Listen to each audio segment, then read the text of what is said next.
Welcome back to Dateline New Haven. Second segment is Paul Bass inviting you to look behind the headlines on the stories that make our community tick. One of the races in the headline, it's election season, folks, is this race for Secretary of the State. There are three candidates. There's Independent Party Cynthia Jennings, Democrat Stephanie Thomas, and Republican Dominic Rapini from Brantford. He's here in the studio today. Dom, it's really great to meet you. Paul, likewise. I've always been a fan of your show. This is the first time I got to meet you, and I'm already delighted. But you just told me new information before we went on the air. You said we met in the 1980s. Well, we may have met in the 1980s, but when I first started being part of this, the personal computer revolution, I was selling solutions to new Connecticut businesses, and very often I would take care of newspapers and print shops and documentation departments of large corporations. And the New Haven Independent, I worked with your team to bring you your first computers in 1980s. Wow. So 1986-89, the Independent was a for-profit print newspaper, weekly paper. Now there was no Independent for decades, and now we're an online-only, and this radio station news outlet. But that we would have met. This was on Chapel Street at Chapel in Hamilton. Yeah. Computers were, new-ish. I think we'd stopped typing typewriters by then. I think you had Wang terminals back then. Yeah. Yeah, and I replaced those with Macintoshes and PC clones mostly. I can tell you I remember this much, is that you did a great job. Well, thanks. Because computers were a complete mystery, even more than now to me, and they really worked. Yeah. So, thank you. Yeah, I think it was all about, that's where I really got my, I really developed my PhD in technology, with having to do all that stuff on the ground before there was the internet to figure out how to do this stuff. That's right. So, Dom, this actually ties into the Secretary of the State race. Oh, yeah. We're going to talk about the very important issues about ballot access and stuff you guys totally disagree about, voting rules. But a big part of the Secretary of State office is nuts and bolts. You have the database for small businesses, big deal. Like, for us reporters, we're always looking up stuff who's doing the companies. And you're maintaining the voter databases. You're helping the local registrars of voters function and in running elections and maintain list voters. So as I understand it, you have made technology in the forefront of your platform. You said since the 80s, you've been working for Apple, right? Well, I've been in the industry, Apple since 97, so 26 years. Twice named Salesperson of the Year. That's right. Very proud of it. So tell me how that's going to translate to what kind of Secretary of State you'd be. What kind of technological changes do you want to make in the office? So haven't been Paul, thanks for that question. Haven't been in technology literally my whole life now. It's over 3 decades. You learn what works, what doesn't work. You when to use technology. When sometimes you don't use technology, doesn't help you make things better. You become fluid in the language, right? And you get a high and mid-level view of everything that's important. This office is probably the most technologically demanding office in Hartford, right? There's a huge amount of database work. There's cyber security practices that have to be set in stone and fully fleshed out. And we run our election days on the hardware, on a tabulator that is, quite frankly, has been neglected for well over a decade. It should have been. And that's one thing you and Stephanie Thomas agree about, which is that we need new tabulators. Would you argue that your experience makes you in a better position to figure out which tabulators? Well, it's not just about finding the right tabulator, but it's having a technology plan, right? So when you bring in a large scale deployment of devices, right, which I've been doing my whole career, it doesn't end the day you set them up and install them, right? That is just the beginning. In fact, as you bring in new technology, you have to have a plan for replacing it. Right, it has to be a phase. Meaning, if we're going to go to a new generation of tabulators, we also have to be thinking now about what comes next. That's How long right. What's the window? We have to start planning for 8 years from now, which is probably the average life of digital devices, and so we have to start planning that. And we have to also have a service program, and we have to have a forward deployment of devices for when they fail, right? And we have to have training on the devices. That's a big one. It's a whole plan, right? I'm just thinking from personal experience. And the same thing for software, right? We have a CVRS software that's been failing for 2 weeks now. What kind of software? I'm sorry. This is the registration software our registrars use to bring in new voters, to eliminate voters that are no longer active. And what's been failing? Well, it's becoming. It just goes down. Right, so imagine being a part-time registrar of voters, which is most of our people, you work 10, 20 hours a week, and you go show in to do your job, and you can't access the system for 3 hours. It's a colossal waste of time. And that's right? been happening? Oh, that's been happening. Absolutely. So what would you do about that? Well, what has to happen is I certainly know that for at least 2 or 3 years now, the Secretary of State's office has been trying to upgrade and replace the software. I don't know why it's taking so long, but that's a priority, right? And the priority is find out what they've done, right? Get it installed, get it working, and the day I get it working and we feel that it's very reliable, that's the day we start thinking about how we're going to replace it with the next 3.0 version, right? And that's really the mentality that you got to bring to the office. I've seen it my whole career. You got to start planning. You got to be looking around corners, Paul, right? If you're going to be able to, get ahead of the stuff. The way to think about it is, with technology, the time to fix the roof is when it's not raining, right? So we constantly got to be doing upgrades and involvements and planning the next best thing. Is it raining? Huh? It's pouring right now. Oh, okay? what's pouring? Yeah, with 118 of these tabulators failed in a primary. I saw it firsthand. Our election workforce is going through right now is they are absolutely scratching their heads. They're so upset about stuff. And yeah, maybe there's something new around the corner, but it should have been done 2 years ago, right? It's also hard getting people to work. I know in New Haven, in other parts of the country, there's concerns because they're fighting over like people feeling threatened at their home and things like that. In Connecticut, it's very different. In my observation, if you agree, it's just hard to hire people. It's hard to hire people for anything these days. You can say, come work a day from 5 in the morning till 8 or 9 at night. And show up, because we've had people in New Haven who didn't show up. And it's not just New Haven. I mean, is this true? Are you seeing that it's hard to find enough people? All the business, as I meet with business groups around the state, that's all they're talking about. So how are you going to get people to work the polls? well, working the polls is going to be a problem, right? We're going to talk about early voting later, right? Yeah. So imagine, and you're talking about the extra. Imagine how hard it is to get people to work one day. How are we going to get them to work 30 days? Right. Right. It's going to be these are the practicalities that we have to consider, and it is hard to work. I think something happened during the pandemic where people just want to stay home. It is a tight labor market, so people have a lot of choices, and so it's kind of our businesses have to work harder to pay people better or to have more flexibility in the work hours, and that's up to the private sector to do that. My role as Secretary of State is to pull the business leaders together, and this quite frankly is a little bit of a reimagination of the role. Is to pull people together and take my 3 decades of business experience and say, what can I do to help you? Right? I treat everybody like customers, Paul, which means you listen to them, they tell you what they need. And so it may be championing regulations, or it may be giving them better data, which they need way better data than we have now. Especially for right now, most businesses say, if I need to learn about some important parts of Connecticut business and who's doing what where, I have to go to the federal government. Right. So give me an example of that, Don. What kind of stuff can you find? Well, on the commercial database? I'm going to give you an anecdote. Right. It's just imagine you want to come to Connecticut, you want to go to Stanford, and you have an aerospace company. SIC codes are okay. What's SIC? Yeah, that's the business type of business codes that it's a national standard, right? But you really want to know who makes ball bearings in Stanford, right? See, there's no way to do that. There's that type of keyword search. So we got to put better data out there. And we have to put data. That's so interesting. So you're thinking, so whenever I hear traditional conversations about why we have the database, right? Partly it's so the public and the press can find out who's really behind a company, who's responsible. Is it also about competitors or potential entrants into a market being able to assess the local economy? It seems like that's what you're saying. Yeah, there's all kinds of business motivations for looking at data, right? Sometimes it's to find other people that they can do business with. Is finding out where the potential partners, right? Potential partners. That's business to business marketing, right? That's what would be an example of specific? Would it be better codes for what industry you're in, like aerospace? Would it be? No, we got to talk human language, keywords. We need to have a database.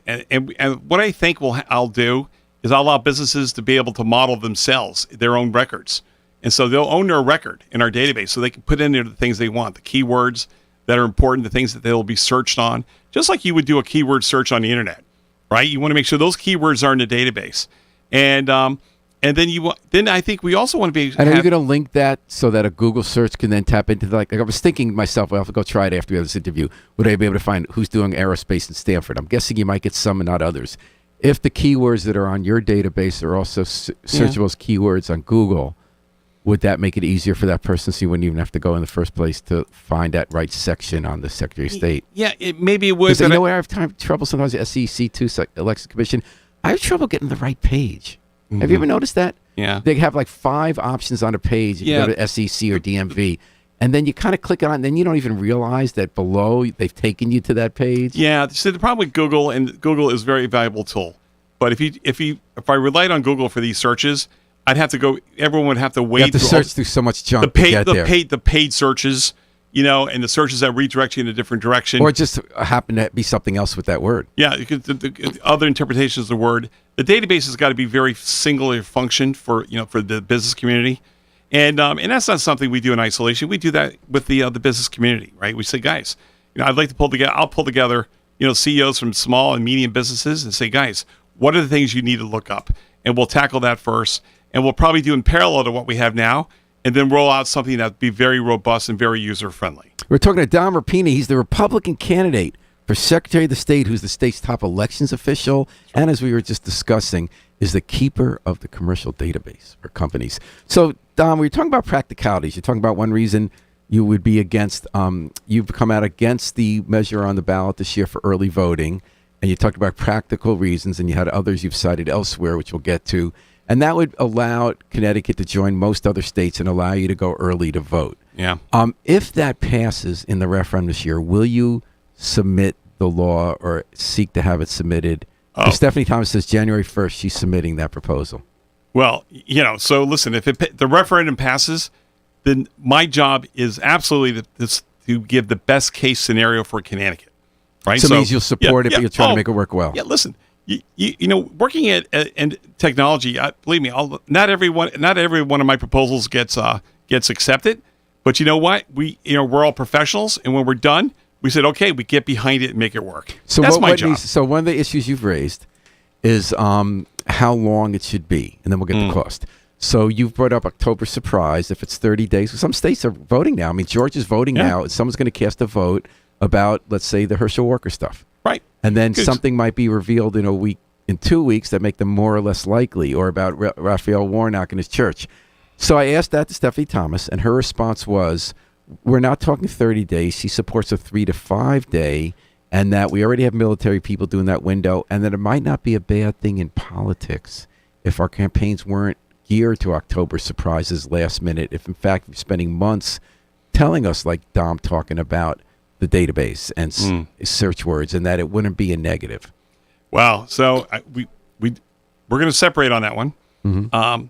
In Connecticut, we have our primaries in the middle of August, right? Early voting, certainly absentee ballot voting can happen as early as October 7th, right? So we have a very narrow window and if we believe in the value of voter engagement, then voters should have as much time as possible to think about their candidates. Otherwise, they're just voting their tribes. And when I look at, she says it won't be 30 days. Really? How do we know that? The legislators who will vote on it haven't even been elected yet, right? So we are at the mercy of, quite frankly, the referendum way it's written is a blank check, right? You're signing it, and someone's going to fill in a dollar amount later.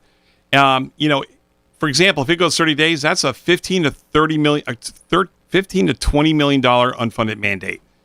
And how many days it is? It's an unfunded mandate. Sal R.A. is listening in. I love Dom's solutions-based guy. I'm in favor of a state holiday for elections like Christmas. Then there's no excuse. Sal, thanks for your comment. That's I actually think the most interesting questions about the voting stuff aren't liberal versus conservative.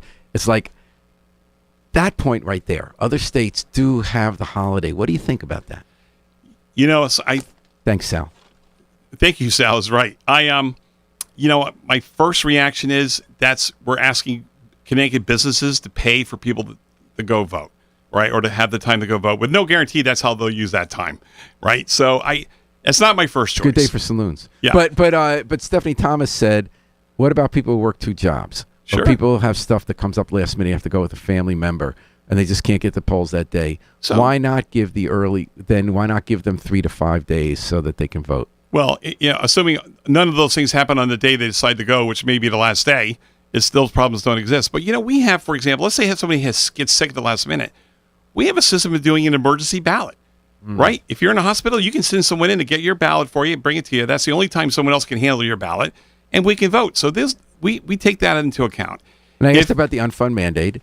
She said she would propose a bill that is not unfunded. She says there's revenue that's raised by the Secretary of State's office that now goes into the general fund, that there's an opportunity without raising taxes to have the fund go back to that office, and that she would definitely not make it an unfunded mandate. Is your answer, Dom, based on your last answer, that might be what she wants, but the legislature is a separate animal and they'll set the rules? I'm saying that's, hope is not a strategy, right? I mean, it elected a president in 2008. Sorry? Hope was the word that. Yes. All right.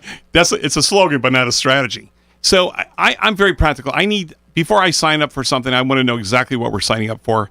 I certainly want the Hartford to pay for basic infrastructure, right? But then the municipalities are, they're always talking about how they don't have the money. And if we're talking $10 million, $15 million, that's a lot of money to expect, and it's got to be sustainable, Paul. It says you can't just do it the first year. You got to do it every year. So, Dom, you're giving practical reasons, yeah. But it's also true that you're philosophically opposed, correct, to early voting. It sounds like you are, that you want people to have more time to consider the candidates. I'll be honest with you. I think early voting just is not right for Connecticut because we don't have full-time election officials like the other states. We have a higher voter turnout than other states with early voting, and I think I'm worried. I am concerned about the cost and the chaos it will cause with our infrastructure. Imagine those are the practicals. What about the idea? So the idea is, I'd rather, I'd much rather make sure that we leverage our absentee ballot program, which can work with the right safeguards and the controls and rigor that I would put around that. I think that's more practical than trying to have multiple places to vote in 169 different towns. Philosophically, philosophically, do you think it makes sense to everyone, except for the exceptions, vote on the same date, the same time, same information? I prefer that. Listen, you talk about the other states, but all of Europe votes on one day, right? So back to Sal, don't they get the day off? I don't know. Do they? Actually, some places, if they do, I don't know that. So I can't comment on that. Either. But France, 77 million people vote in a national election. They hand count. They have no machines. They hand count the votes, and they have the results in 2 hours. So I think we always have to solve problems for Connecticut. I'm less interested in what the other states are doing than what works here, where we don't have county government and full-time people. That's the practical side. You know what? I want to make sure everyone who needs to vote can vote. We do have extremely high turnout, but I think the answer lies with absentee ballots. And by the way, at any time, any voter in Connecticut can go to the town clerk's office with their ID and get an absentee ballot and vote it right then and there. Right? Voter ID is another issue. Right. I don't quite get this. So you have to show an ID at the polls, but you can have a provisional ballot if not. You're asking for a photo ID, correct? I'm asking for government ID, right? So right now you can vote with a Costco card on election day, right? So with a picture and your address on it. What is the concern? Because, have there been a lot of people voting with fake IDs who weren't voters? Do we know that? It's the same concern that almost 79% of all Americans have. They just feel it's the right thing to do. Show who you are. And listen, it's about doing everything we can to make sure our elections have the most integrity, the most trustworthy. In 2020, half right here in New Haven, with 40 precincts we have to vote, everyone got mailed an absentee ballot application. We had drop boxes. Less than 48% of this city of our registered voters turn out to vote. When you talk to people, you say, well, in 2020 was a big election. Right, and less than 48% voted, and they feel like their vote doesn't count. They think there's shenanigans going on.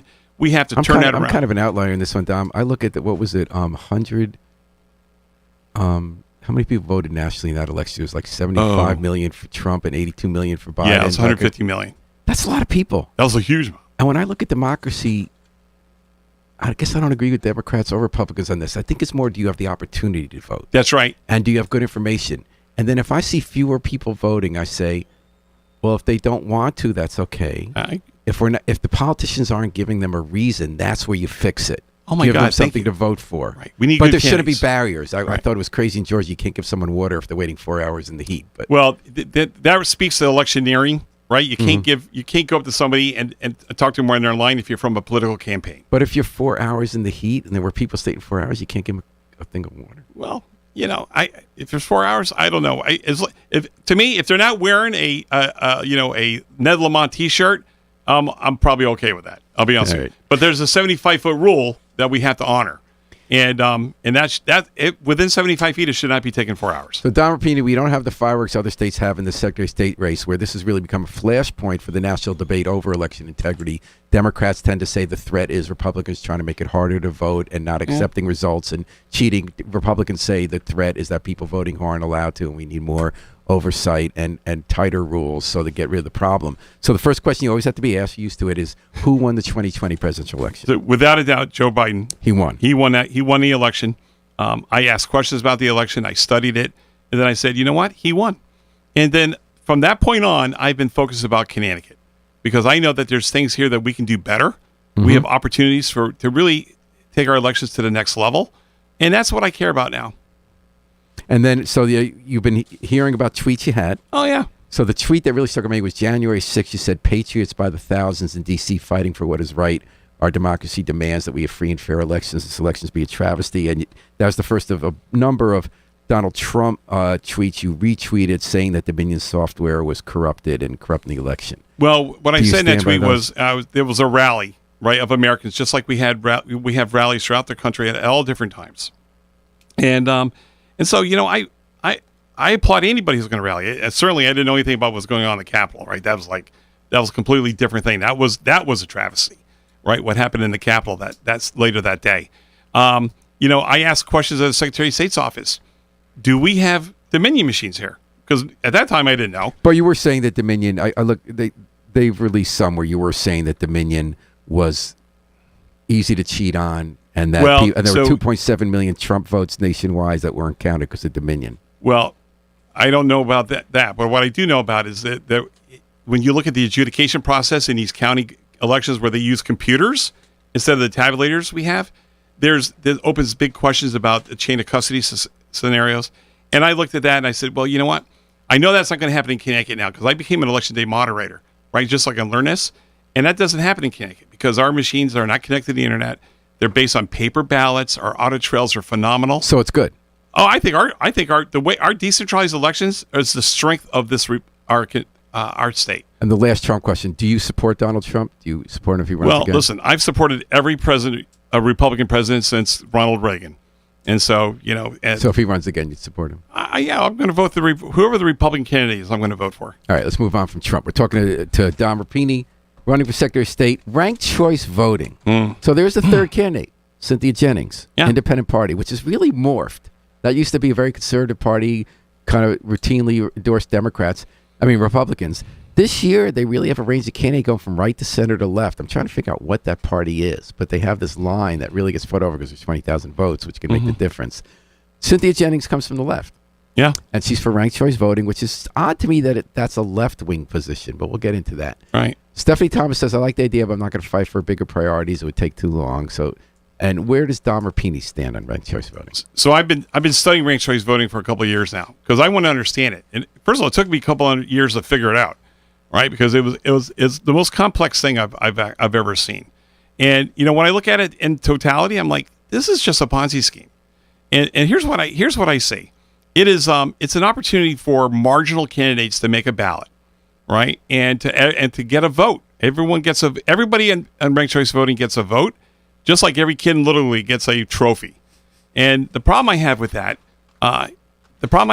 is, you know, our core values of our elections has been based on every voter gets one vote, not 10 votes like they did in the New York primary, right? Where, you know, they're voting. It took them 3 weeks to figure out the ranked choice voting system with Eric Adams. Mm-hmm. And at the end of the day, and this to me is stunning. At the end, as they got to the final rounds, 140,000 ballots and votes were thrown out because they didn't vote for any of the last round candidates, and so those people were disenfranchised. They were counted; they just weren't counted and then deciding at the end. Yeah, well, they didn't make it to the end. You know, when I vote, it's in there at the end, and it's always in at the end, and that to me that's called ballot exhaustion. That's a symptom of ranked choice voting. It was 11,000 similar were thrown out in Alaska just recently. But it took, you know, I look at this and saying, you know, it's enough challenge to get people to the polls, to get them educated on our candidates, and you know, we have enough issues with our elections now that I don't think we need a system of voting that requires a user manual. I mean, that's just to me, that I just look at it. If it's that hard, and you got to figure out the independent party when they were doing their voting for the candidates, they had to hand out instruction sheets to everybody so they knew what to do. And then in the end, they just threw it out anyway. Right? Then they just threw it out anyway. That was kind of fun. So let me push back on you a little bit. I'm someone who loves ranked choice voting. Okay. But I understand that I could be totally wrong because when liberals like me tend to like an idea, it often works out different than we thought, and it ends up making the problem worse, like PACs. So given that I don't think I'm necessarily right, I see your argument that it can make it really complicated, and that the people who don't go to the seventh choice get disadvantaged with seventh choice. I recognize that those are downsides and that people will need to use their model.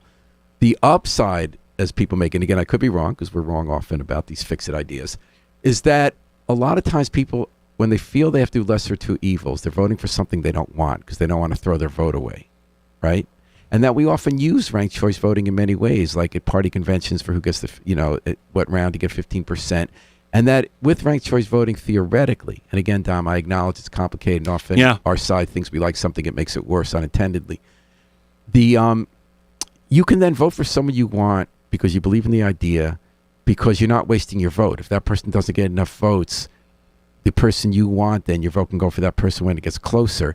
And that it might make it a more ideas-based and less of an attack-based politics, maybe. And that we wouldn't get as much on the extremes, maybe, right? Mm-hmm. It's sort of like when the Republicans, I think, lost Georgia, the Senate race, because they came out against the ballot process and they didn't want to have absentee ballots or vote from home, And it turned out that in places like Arizona, Florida, Republicans often benefited over the years. Not this last election, but they often won election because of older people who wanted to vote from home.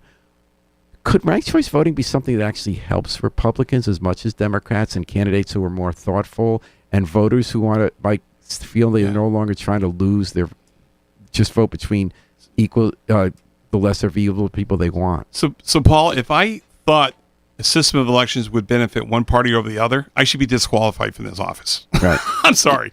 I plan to be very non-ideological in this office. I'm going to leave the R at the door.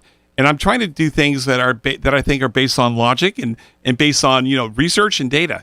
So I apologize. I'm not going to give you. I can't cite exactly this article from MIT, but MIT did do research on the if the ranked choice voting have a change on the negativity races, and they couldn't find any change. And because you know what, we're all human nature always takes over, right, Paul? So we're all a bunch of knuckleheads when it comes down to this. Favorite moments so far in the campaign trail? Yeah, my favorite moment was a month ago in Avon, and I met a young lady and her mom and dad at an Italian festival, which you can imagine I go to a lot. And this young woman was partially blind. She was profoundly deaf with cochlear implants. And I care a great deal about people with disabilities. My mother-in-law was part of the American Disabilities Act, was there for the signing Ann Dandro. And so it's something. Yeah, in 1990, she was there in the Oval Office when that thing got signed. So it's been, it's kind of been in my DNA, and she helped teach me how important it was. And so when I talked to this young lady, she says, "Mr. Rapini, how do I vote? And I want to vote by myself. I want to go and vote." And I said, "Well, we have ballot marking devices. An election official will walk you up, show you how to use it. We print your ballot. There's you can do it on the screen. You have audible feedback, whatever we need. We think that can help you, and then we'll take it to the tent, protect your privacy and bring it in." But she says, "I don't want help." I'm like, wow, because my next thing was going to say, how about just do absentee ballots with her mom and dad? And she goes, she wants to go to polls. My mom and dad's not always going to be there, so I want to solve problems for someone like that. I don't know the answer yet, but it's to make sure that our ballot marking devices are as solve as many problems as possible. And that to me would just if I could just do that one thing in the next 8 years or 2 terms, man, then it'll make everything worth it. All right. Don Rapini, how do people find out more about your campaign and get involved? Yeah, absolutely. So Dominic4CT.us is the website. It's also my handle for social media, Dominic4CT, that's FRCT. I'm active on Facebook and Twitter and Instagram. And, I appreciate the dialogue. And despite your concerns about Google, they can say Dominic Rapini, Secretary of State, and they're going to get to your website. I looked. Well, the top 4. If you do that, you might also get recipes for broccoli rabe. That's not bad. Yeah, that's not bad. I'm a big fan. Because I'm a big fan of broccoli rabe. Garlic. Don Rapini, thanks for coming on Dateline New Haven. Thank you for getting the earlier iteration of New Haven Independent Wired. Yes, that's right. And it was a real pleasure to meet you, and I really enjoyed to talk to you. I want to thank Harry Drost behind the controls. Job, Back Harry. in action. Way to go, After Harry. Day off, and always good to you. We're going to take it out with the Afro-Semitic Experience performing I Wish I Knew How It Would Feel to Be Free from the group CD A Plea for Peace. This is Paul Bass inviting you to fly free with us all day and all night on WNHH, New Haven's home for community radio.